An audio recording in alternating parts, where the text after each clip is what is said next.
আমি পড়তে যে অনেক ইমোশনাল হয়ে যেতেছে, পড়তে পারতেছি না।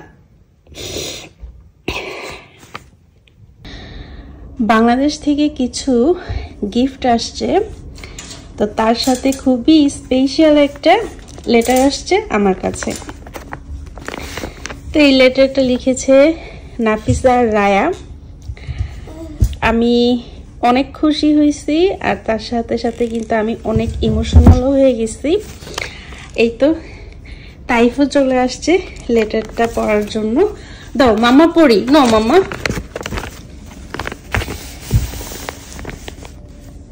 তো ওরা এটা সেন্ড করার পরে আমাকে বারবার জিজ্ঞেস করতেছিল যে ফুপি তুমি কি লেটার পাইছো কিনা। তো আসতে একটু টাইম লাগছে, তারপরও চলে আসছে। আর এছাড়া কিন্তু আমি এই লেটারটা নিয়ে অনেকবার মানে পড়ার চেষ্টা করছিলাম, কিন্তু পড়াটা আর পড়তে পারিনি। দু এক লাইন পড়ার পরই আমার এত খারাপ লাগতেছিল, তা আমি ঠিক মতন মানে কন্টিনিউ করতে পারি নাই। তো আজকে মনে হয় এটা দ্বিতীয়বারের মতন আবারও নিয়ে বসলাম যে না, রায়া আর নাফিসা কিন্তু খুবই আগ্রহ নিয়ে বসে আছে যে আমি তাদেরকে একটা রিভিউ দিব বা তাদেরকে জানাবো যে তাদের লেটারটা আমার কাছে খুবই ভালো লাগছে। তা আপনাদেরকে পড়ে শোনাই। আসসালামু আলাইকুম মামুনি ফুপ্পি, আশা করি তুমি, তাইফ আর রনি আঙ্কেল ভালো আছো। পরিবারের সবাই তোমাকে অনেক মিস করছে। আশা করি খুব তাড়াতাড়ি বাংলাদেশে আসবে। তোমার হাতের রান্না খুব মিস করি, বিশেষ করে চিংড়ি মাছের ভুনা। আমরা তাইফকে মিস করি, বিশেষ করে মেহমেদকে যখন দেখি মনে হয় তাইফ যদি থাকতো কতই না আদর করতাম। তাহলে দেখি মা পড়িনি তোমার ব্লগ কি লিখছে দেখি। তাইফ মাশাআল্লাহ অনেক বড় হয়ে গেছে জানো।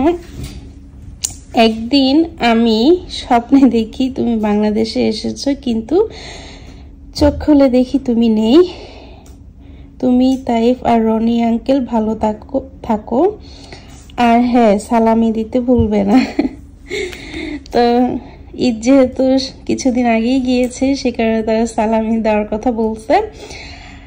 আর আজকে তাও আমি একটু নর্মালি এই লেটারটা আপনাদের সাথে পড়ে শেয়ার করতে পারছি, কিন্তু প্রথম যেদিন এটা আসছে আমি 2 লাইনের বেশি পড়তেই পারতেছিলাম না। আমার এত কান্না আসতেছিল।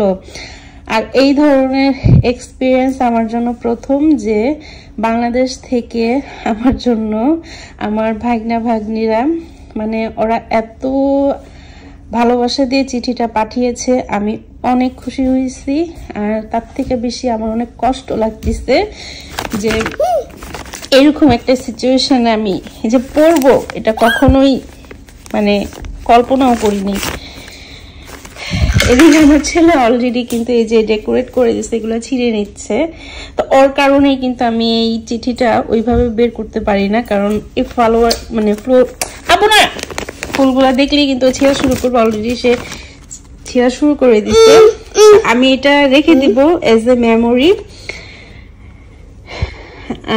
রায়া, নাফিসা, তোমাদেরকে অনেক ধন্যবাদ, খুব সুন্দর একটা চিঠি দিয়েছো আমাকে। রায়া হচ্ছে আমার ভাইয়ের মেয়ে, আর নাফিসা হচ্ছে আমার বোনের মেয়ে। তো নাফিসা আমাকে মামুনি ডাকে, তো সেই কারণে সে চিঠিতে মামুনি লিখেছে। তোমাদের সবাইকে আমি অনেক মিস করি, হয়তো ওইভাবে তোমাদেরকে বলি না, কিন্তু তোমাদের সবাইকে আমি অনেক মিস করি আর সবাইকে অনেক ভালোবাসি। বাংলাদেশের সবাইকে তো খুব মিস করি।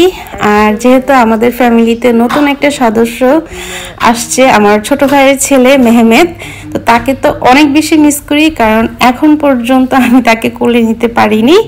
এখন তার 6 মাস চলে। মাশাআল্লাহ, দেখতে দেখতে আমার বাবাটার 6 মাস হয়ে গেছে। ইনশাআল্লাহ ফুপি তোমাকে বাংলাদেশে এসে খুব খুব আদর করব। আর যখন ভিডিও কলে দেখি মানে তাকে এত কোলে দিতে ইচ্ছা করে।